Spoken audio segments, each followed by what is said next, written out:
পুনৰ আন্দোলনৰ হুংকাৰ অংগনবাড়ী কৰ্মী সহায়িকাৰ 10 জুলাই দিনা অসম চৰকাৰৰ কেবিনেট সভাই কৰ্মৰত অংগনবাড়ী কৰ্মী সহায়িকাসকলৰ বাবে ৰাজ্য চৰকাৰৰ পৰা যে অতিৰিক্ত মাননী কৰ্মীৰ বাবে 1500 টকা আৰু সহায়িকাৰ বাবে 750 টকা বৃদ্ধি কৰাৰ ঘোষণা কৰিলে তাক কোনো কাৰণতে মানি নলয়।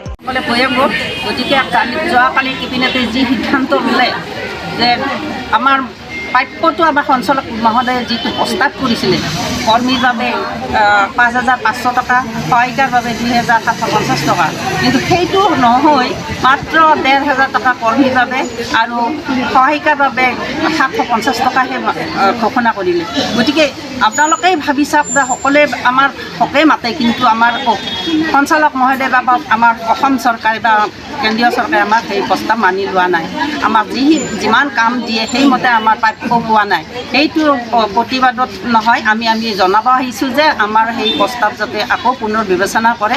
এইটোৱে মই আশা কৰিছোঁ যে সঞ্চালক মহোদয়ে যিটো মানে 5500 টকা সহায়িকাৰ বাবে 2750 টকা এইখিনি ঘোষণা কৰিছিলে, সেইখিনি যাতে আমি কমেও সেইখিনি আমি দাবী কৰিছোঁ যাতে সেইটো আমাক হৈ উঠে। 2023 চনৰ 12 অক্টোবৰত মহিলা শিশু কল্যাণ বিভাগৰ সঞ্চালকালয়ে এক বিভাগীয় প্ৰস্তাৱ দাখিল কৰি উল্লেখ কৰিছিল যে কৰ্মীৰ বাবে মাহিলী 5500 টকা আৰু সহায়িকাৰ বাবে 2750 টকা বৃদ্ধিৰ প্ৰস্তাৱ। কিন্তু এই সকলো প্ৰস্তাৱক গুৰুত্ব নিদি অতি নিম্নমানৰ মাননী বৃদ্ধিৰ সিদ্ধান্ত কোনো কাৰণতে মানি নলয়, যাৰ বাবে আজি অসম ৰাজ্যিক অংগনবাড়ী কৰ্মী সহায়িকা সন্থাৰ ডিমৰীয়া প্ৰকল্পৰ সকলো কৰ্মী সহায়িকা একত্ৰিত হৈ মাননী বৃদ্ধিৰ সিদ্ধান্ত পুনৰ বিবেচনা কৰিবলৈ ডিমৰীয়া প্ৰকল্প বিষয়ৰ জৰিয়তে মন্ত্ৰী অজন্তা নেওগলৈ আবেদন পঠিয়ায়।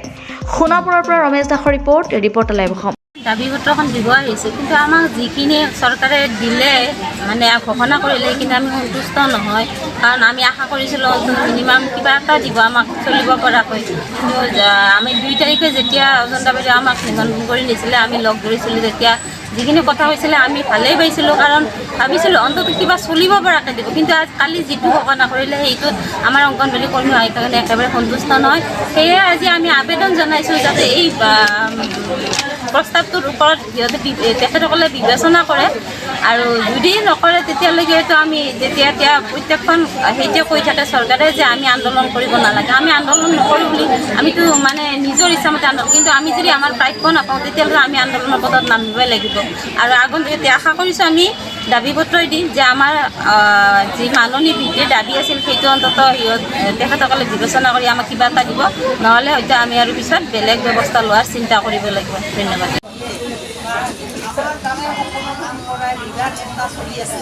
সেই বিভাগটো যদি আমি ভালদৰে কাম নকৰোঁ চলিব জানো?